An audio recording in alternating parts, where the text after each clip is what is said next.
नमस्कार। तो आज हम बात कर रहे हैं श्रीलंका के हालात की।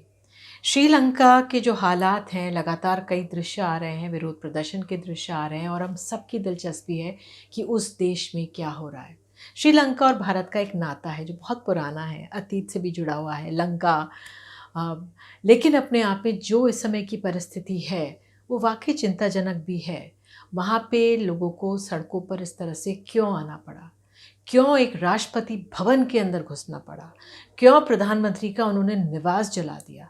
ये अपने आप में बहुत गंभीर सवाल खड़े करता है, क्योंकि जो हिंसा वहाँ पर हुई है, उसका असर होता ही है।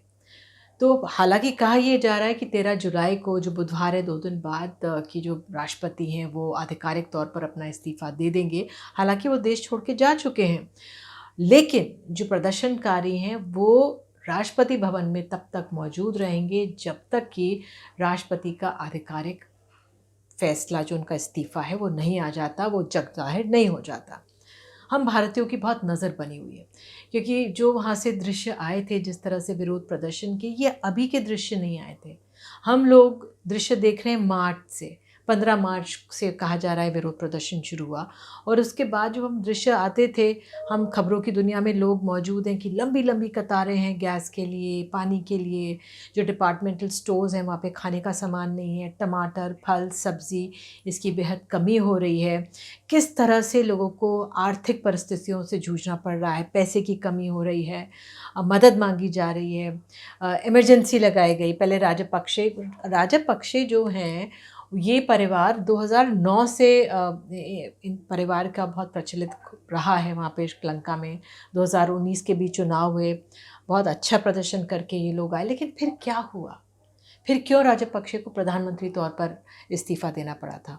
और जो राष्ट्रपति हैं, वो हमने देखा किस तरह से छोड़ के गए। क्योंकि कहा ये जा रहा है कि जो लंबी-लंबी कतारें थी, लोग, हर तबके का व्यक्ति जो था श्रीलंका में परेशान था। ये आप नहीं कह सकते कि सिर्फ़ जो निचले तबके का व्यक्ति है, सिर्फ़ उसी को जूझना पड़ रहा था मुश्किलों से, ऐसा नहीं है।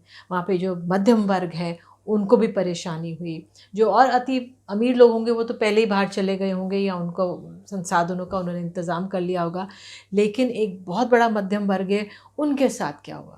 उनकी भी परेशानी थी। और जो हम विरोध प्रदर्शन अब हम देख रहे हैं श्रीलंका में, ख़ास तौर से आप देखेंगे लोग हिंसक नहीं हुए। अगर हम वो हिंसा की तस्वीरें छोड़ें जो प्रधानमंत्री का निवास जलाया गया, क्योंकि उसके बाद से कई बड़े-बड़े जो नेता या लोग जुड़े हुए हैं, वो आकर इसकी निंदा कर रहे हैं कि वहाँ पर इस तरह से आगजनी नहीं होनी चाहिए थी।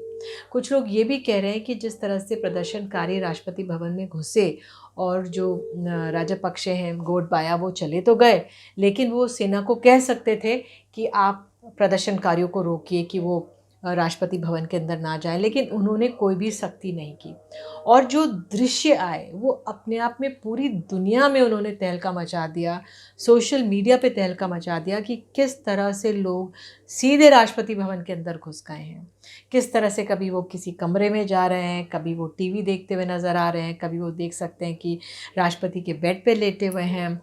और जो ट्रेनिंग सेंटर जो होगा, ट्रेडमिल, उसमें लोग सिर्फ़ अपनी तस्वीर खिंचाने के लिए ट्रेडमिल में भाग रहे हैं। और वाक़ई में पर एक व्यक्ति मेरे ज़हन में आज भी है, वो जो तस्वीर मैंने कल देखी थी कि वो बहुत पतला दुबला व्यक्ति, बहुत शायद उसको खाने को नहीं मिला होगा, लेकिन फिर भी वो ट्रेडमिल में, क्योंकि ये ट्रेडमिल राष्ट्रपति प्रयोग करते थे, तो एक कहते हैं मेमोरी के लिए वो तस्वीर खिंचा रहा था।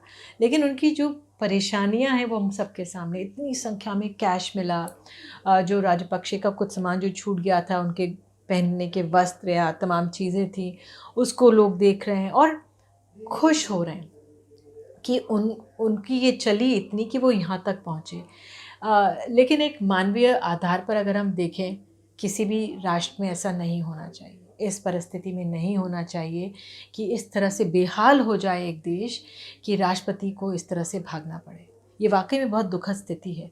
लेकिन जब कोई पीड़ा से गुज़रता है, जब कोई मुश्किल हालात से जीता है, तो कभी-कभी हमारी मानवीय संवेदना उन लोगों के साथ जुड़ जाती है कि कितनी मुश्किल के दौर से गुज़र रहे होंगे और आज इन लोगों को मौका मिला कि ये विरोध प्रदर्शन कर सकें। लेकिन यहाँ पर कानून व्यवस्था के लिए क्यों इंतज़ाम नहीं किए गए? क्या वो प्रदर्शनकारियों में वो लोग भी जो थे मौजूद, सुरक्षा इंतज़ाम सुरक्षा महकमे के थे, क्या वो भी जुड़े हुए थे? तो ये तमाम सवाल ज़हन में आते हैं और ये भी ज़हन में आता है कि चलिए 13 तारीख को अगर राष्ट्रपति का आधिकारिक तौर पर इस्तीफ़ा हो भी जाता है, क्योंकि 26 मंत्री तो पहले ही इस्तीफ़ा दे चुके थे। इस्तीफ़ों का दौर तो जारी है, लेकिन फिर कैसे सँभलेगा श्रीलंका? क्या तमाम राजनीतिक दल आके जुड़ेंगे और वो इस देश को सँभालेंगे? किस तरह से इंतज़ाम किए जाएँ कि जो प्रदर्शनकारी हैं या जो आम जनता है उनका विश्वास बने अब अपने देश में, अपने जो नियमों में, और उनको इस तरह से परिस्थिति को हाथ में ना लेना पड़े। क्योंकि सोशल मीडिया में तमाम ये सवाल उठाए जा रहे हैं कि आर्थिक संकट से पहले क्या था जिसकी अनदेखी हो रही थी। कहा ये जा रहा है कि जो अल्पसंख्यक समुदाय था वहाँ पे तमिल अल्पसंख्यक हैं, क्रिश्चियंस हैं, मुस्लिम्स हैं, उन सब के खिलाफ बहुत सख्ती की गई। उन उन पर अत्याचार की तमाम बातें सामने आई। तो जब आप धीरे-धीरे कर अनदेखी करते हैं, जो समाज में जो एक ताना-बाना जो जुड़ा होता है, जब वो बिखरने लगता है, वो आर्थिक बदहाली की ओर भी बढ़ता है। तो हमारे जो नेता हैं उनको ये समझना होगा कि ये सिर्फ़ श्रीलंका का मसला नहीं है, वो बहुत छोटा-सा देश है हमारे बड़े से विशाल देश के पास। दुनिया भर में तो वो बहुत ही छोटा-सा देश है, लेकिन हमारे बहुत करीब है। तो हमें उनकी परिस्थिति को देखना और समझना चाहिए। जिस तरह से सनत जयसूर्या जो मशहूर क्रिकेटर हैं, भारत में आकर कितनी बारी उन्होंने खेला है, उनका लगातार, क्योंकि वो प्रदर्शनकारियों के साथ थे। उनका ये कहना है कि प्रदर्शनकारियों को हिंसक नहीं होना चाहिए था, जिस तरह से आगजनी हुई है प्रधानमंत्री के घर में। लेकिन आज मैं देख रही थी उनका ये भी कहना है, उनकी नज़रें भारत की तरफ हैं, अन्य देशों की तरफ हैं कि इस समय श्रीलंका को मदद की ज़रूरत है। जो दोस्त देश हैं वो आकर मदद करें श्रीलंका की और इसको मजबूती लाएँ। उससे भारत में भी लोगों को बहुत अच्छा लगेगा, भारत में भी लोगों को मरहम लगेगा, क्योंकि हमारे देशवासियों को अच्छा ही लगेगा कि हमारा जो पड़ोसी मुल्क है, जो इतनी मुश्किल के दौर से गुज़र रहा है, वहाँ के जो लोग हैं, हम सबको मिलके उनकी मदद करने की बहुत बड़ी इस समय ज़रूरत है। तो देखते हैं कि बुधवार को श्रीलंका में क्या होता है, लेकिन नज़र बनी रहेगी कि इस देश में, लंका में किस तरह से हालात बदलते हैं, और उम्मीद यही हम यहाँ पर कर सकते हैं कि हालात बेहतर हों। नमस्कार।